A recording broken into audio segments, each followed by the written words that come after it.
Vande Mataram. I, Mr. Basavaraj Nippani, welcome you all to Sir Kalam Tutorial YouTube education channel. Dear guys, as you all know, in my previous video, I have discussed about one of the important topics of federalism lesson, that is, what makes India a federal country and the history of Indian federalism in part 2.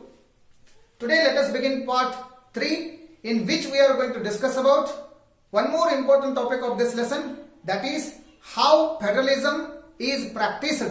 How is federalism practiced in India? So let us begin the class. Having studied federalism from our previous videos, we came to know that constitutional provisions are very much necessary and important for the success and practice of federalism in any country. Let me repeat it once again. Constitutional provisions are very much necessary and important for the practice and success of federalism in any country. But these are not sufficient. But these are not enough, because if the federalism experiment has succeeded in India, it is not merely because of clearly laid down constitutional provisions. We need to take some of the other measures to success the practice of federalism. So here, the success of Indian federalism can be attributed to the nature of democratic politics of our country, because the democratic politics of our country ensured the spirit of federalism, and it respected different social diversities, and it also encouraged people to have the desire to live together, and it also encouraged people to share the cultures and traditions and to live in oneness and harmony. So these have become the shared ideal of our country. So these are some ways in which the federalism has been strengthened in our country, has been successful in our country. Now look at some of the other ways in which it happened, and that can be studied into 3 different topics, such as the linguistic state, the language policy, and the restructure of center-state relation. Now let us glance over the first one, that is linguistic state. The creation or the formation of linguistic state was the first major test for democratic politics.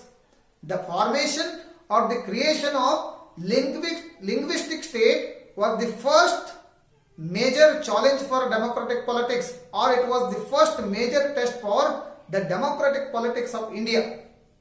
Because if you look at the map of India, when it started its journey in the year 1947, and if you look at the map of India, that of May 2020, you will be surprised by the extent of changes, because many of the older states have been vanished, and the areas and the boundaries of many of the older states have been vanished, and the names of the older states also have been changed. This is done because in the year 1947, immediately after the independence, when our leaders were trying to reunite India, that time the boundaries and the areas of many states or several states were changed in order to create new states. This was done to ensure people who spoke the same language lived together in the same region or in the same area or in the same state. So there was a creation of language-based state.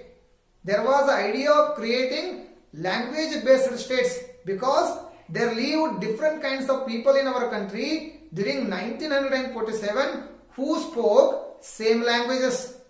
So because of this reason, there was an idea, there was a notion of creating new states on the basis of languages to ensure that people who spoke same language lived together in single state, in same state.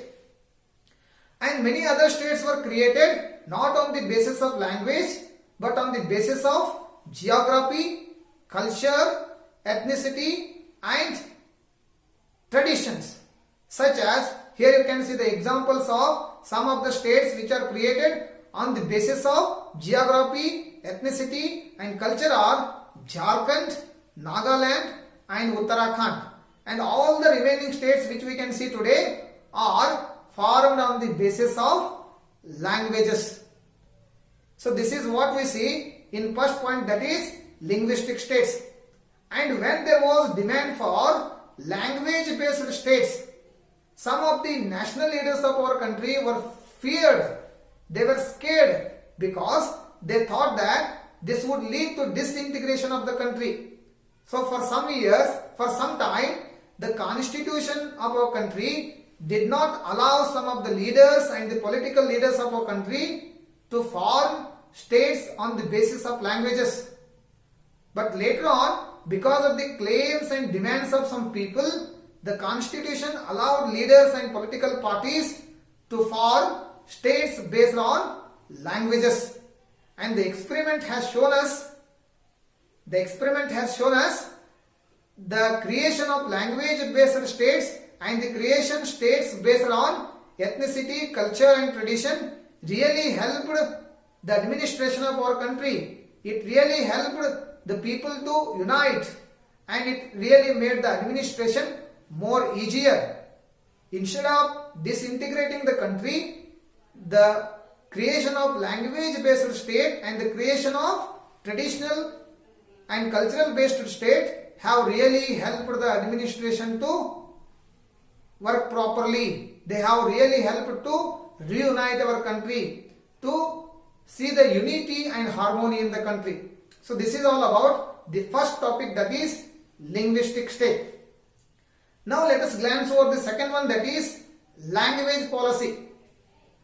Language policy was the second major task.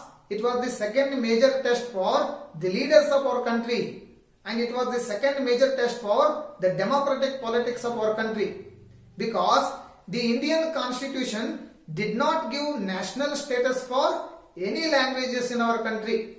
Instead, it gave official status for Hindi. The Constitution of our country recognized Hindi as the only official language of India. Apart from this, there were other 21 languages which are recognized as scheduled languages of our country. So there were different other languages in different states. To safeguard and protect them, the Indian Constitution recognized all the other languages as scheduled languages, so that we can see 22 scheduled languages in our country today. First one is Hindi, and remaining all such as Marathi, Kannada, Gujarati, Malayali, Odisha and many other languages. So these are all languages together called the scheduled languages. So here, if for example, if any candidate in our country apply for the post of central government job, he or she can opt any languages, any of these languages. He or she can write the examination of the central government job in any of these languages, because this right is also given by the Constitution.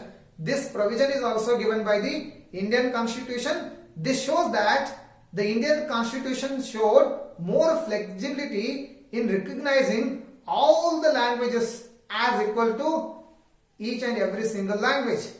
So here no language has national status. Each and every single language is equal. But Hindi has become the official language, and only 40% of the people of India speak Hindi language, and all the other 60% of people speak different languages in different states. Because of that reason, all the other languages are also recognized as scheduled languages in India. Each and every single state has its own language. Each and every single state has its own language, and most of the administration of those states takes place in the concerned language itself. For example, in Karnataka, all the official policies are done and all the official works are taken place in Kannada language, because Kannada is the official language of Karnataka. If you take the example of Maharashtra, all the official works are done with the help of their language, because Marathi is the official language of Maharashtra. In same way, it goes to all the other states also. Means here the Constitution clearly given the provision to each and every single state to have their own official language. This is all about language policy. And furthermore, the promotion of Hindi as the official language has become the responsibility of the central government. You got my point? It is the major policy of the central government to promote Hindi as the official language in India. It doesn't mean the central government or the union government try to impose the use of Hindi on other states. No, it shows the more flexibility instead of imposing. So Hindi has become the official language. At the same time, each and every single state can use their own languages along with Hindi, because all the languages are treated as scheduled languages. This is all about linguistic state, in which we understood that how the leaders of our country and the politics of our country showed more flexibility in treating all the languages as equal to one another. And now let us glance over the second one, that is, this is all about language policy, what we have discussed. And now let us glance over the third one, that is restructure of center-state relation. Restructuring the center-state relation is one more way in which the practice and the success of federalism is strengthened in our country. But how these constitutional arrangements of power sharing are more successful in reality, it largely depending upon the ruling party and the leaders of the ruling party, how they follow these power sharing arrangements, how they follow these constitutional power sharing arrangements. If you want to see the success of federalism, if you want to see the success of power sharing arrangements which are prescribed by the constitution, ruling party leaders and the leaders of the ruling party and the leaders of the opposition party all must work together, and they must follow the rules and regulations which are prescribed by the constitution. But it did not happen for several years, because in those days, in the early politics of India, there were only few political parties, and among those few political parties, there was only one single political party which ruled for a long time till 1990. So always at the center there was only one government, as you all know, that was Congress government. And at the same time in states also there were governments which were Congress government only. So because of this reason, sometimes the state governments were unable to enjoy their autonomous power. They were unable to enjoy their autonomous federal power, as they were having the same government in the center also. And sometime in some other cases, when there were different governments in the state, but the central government or the union government did not allow the state governments to use their power, because sometime the central government, which was in power for longer time, misused the procedures of constitution and they undermined the powers of some of the states. They did not allow some of the states to use their autonomous power. So this happened so many years in our country. But this was significantly changed in the year 1990.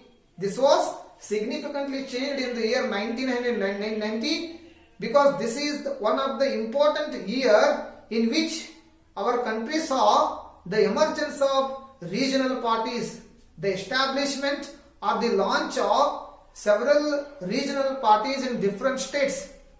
Since no single political party secured the clear majority in the center, they had to go to states also. They had to get the support of regional political parties also.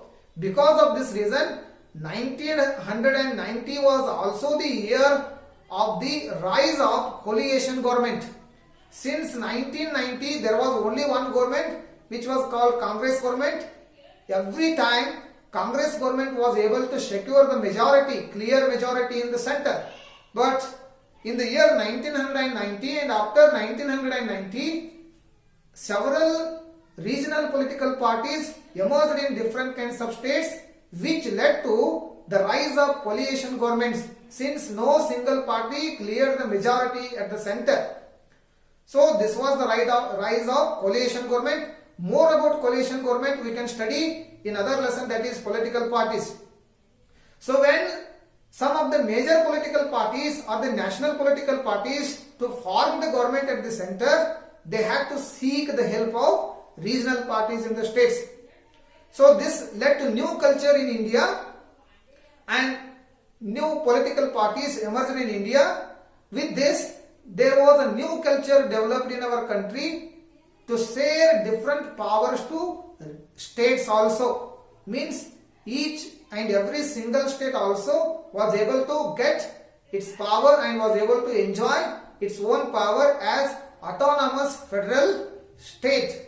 Because if the central government want to enjoy its power, it needs the support of regional parties of the states also. Means central government started giving some powers to state governments also. So in this way, the federalism has been successful and strengthened in our country. So this is all about today's topic, that is, how is federalism practiced in India. So in next class we shall discuss about one more important topic of this lesson. Thank you for watching my video. Take care. Bye bye.